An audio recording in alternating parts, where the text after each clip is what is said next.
Mediado el siglo XIII, Aragón continúa con la reconquista en una nueva etapa que abarca desde 1243 a 1245, llegándose a los límites estipulados en el Tratado de Almizra,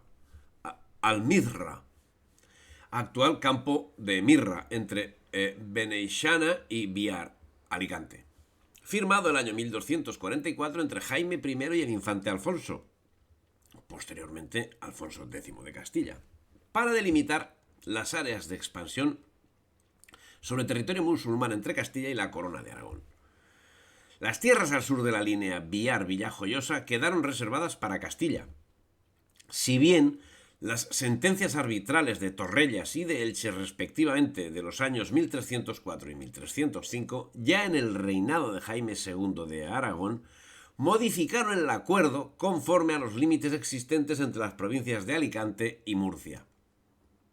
En el ámbito jurídico, Jaime I actualizó las tradiciones forales cuya expresión completa puede ser encontrada en el fuero de Jaca, por los fueros de Aragón, que fueron estructurados por el obispo de Jaca, Vidal de Cañellas, y cuyo texto acabaría siendo promulgado en las Cortes de Huesca del año 1247, mientras en el Condado de Barcelona la protección de la monarquía permitió el triunfo de los husaches de Barcelona y su difusión a los otros condados a mediados del siglo XIII.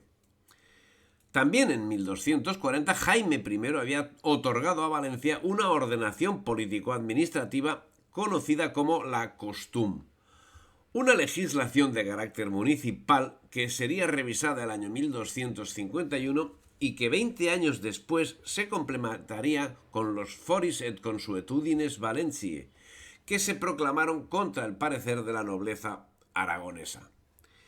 Es de destacar en Jaime I el impulso dado al comercio y a la política africana, la redacción del Llibre del Consolat del Mar, primer código de costumbres marítimas, su protección a los judíos, la creación de monedas propias en Valencia y Mallorca, su apuesta por la juridicidad, dando apoyo a figuras como Raimundo de Peñafort o Vidal de Cañellas, y la potenciación de las Cortes o el progreso de las letras, significándose en todos los aspectos señalados, incluso en el literario, donde destaca como responsable del Llibre dels Feits, primera gran crónica aragonesa medieval. Entretanto, la hambruna se había cebado sobre la población de Jaén el año 1245, mientras las huestes del rey Santo, que estaban nuevamente al asalto, asolaron el territorio entre Jaén y Granada sin que los moros osasen hacerle frente. Finalmente, cercó Jaén. Era la tercera vez que lo intentaban los ejércitos españoles en 20 años. 1225 y 1230 fueron las ocasiones anteriores y esta sería la definitiva. Cesó la lucha el año 1246. Fernando III y Mohamed I firmaron un tratado de paz en Jaén que es tenido como el acta de nacimiento del Emirato Nazarí de Granada, por el cual Jaén y con él todo el valle del Guadalquivir cayó en manos españolas y con ello la sumisión del naciente reino nazarí, que comportaba, además del pago de parias que se concretaban en 150.000 maravedís anuales, el vasallaje del reino y el compromiso de ayudar militarmente a Fernando III cuando fuesen requeridos. El pacto se firmó por 20 años y las órdenes de Calatrava y de Santiago responderían de su cumplimiento. El vasallaje lo mostraría Mohamed I en noviembre de 1246, cuando se produjo la toma de Alcalá de Guadaira y de Carmona, ambas de la taifa de Niebla. ¿Por qué accedió Fernando III a la creación del Reino de Granada en lugar de continuar una reconquista que se mostraba abierta al triunfo? Por la falta de población dispuesta a ocupar los territorios, sin duda, que ya se había manifestado en la reconquista de Córdoba. Y es que ya habían pasado los tiempos de superpoblación en el Reino de Asturias, donde debían ser cultivadas hasta las cumbres de las montañas. Ahora la extensión de terreno liberado facilitaba la molicie de los menos decididos. Eso explica que el rey Santo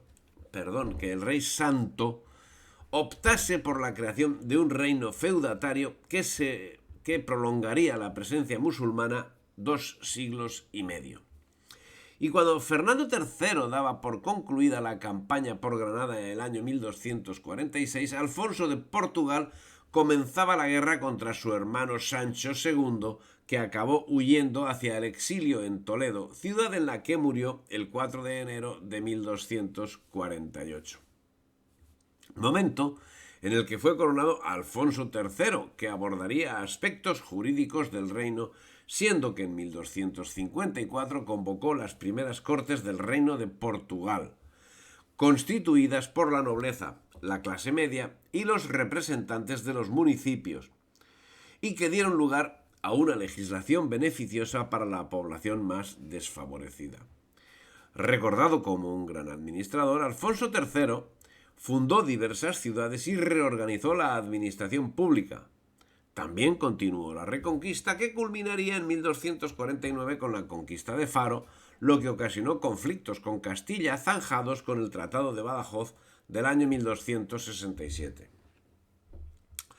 Previamente, en 1248, era reconquistado el Valle del Guadalquivir por Fernando III el Santo, Lora, Gerena, Alcalá del Río y Sevilla, que se habían convertido en la primera ciudad de Al-Ándalus y contaba con una población de 500.000 de personas, revertían en la órbita del rey Sancho con el apoyo de Mohamed I de Granada. La toma de Sevilla se realizó por tierra y por mar, con la fuerza naval del Cantábrico. Se inició en agosto de 1247, ocasionando dramática escasez de víveres, lo cual llegó al extremo de que en enero de 1248. Finalmente, el 23 de noviembre, capituló la ciudad, que fue abandonada por sus moradores y fue repoblada por población gallega, castellana y leonesa. Fernando III saldría muy enfermo de la toma, pero no moriría inmediatamente, sino casi 4 años después, el 30 de mayo de 1252. Su tumba llevaría inscripciones en castellano, árabe, latín y hebreo, y rezaba el siguiente texto: Aquí yace el muy honrado Hernando, señor de Castilla, de Toledo, de León, de Galicia, de Sevilla, de Córdoba, de Murcia, de Jaén, el que conquistó toda España, el más leal, el más verdadero, el más franco, el más esforzado, el más apuesto, el más granado, el más sofrido, el más humildoso, el que más temie a Dios, el que más le facie servicio, el que quebrantó e destruyó a todos sus enemigos, el que alzó e honró todos sus amigos, e conquistó la ciudad de Sevilla, que es cabeza de toda España, e paso en el postrimero día de mayo en la era de 1290. Su fama de santidad haría que fuese canonizado el año 1671 por parte del Papa Clemente X, siendo el segundo rey español, considerando a San Hermenegildo como tal, que ha sido elevado a la santidad. Pero es que a nivel administrativo también destacó con luz propia.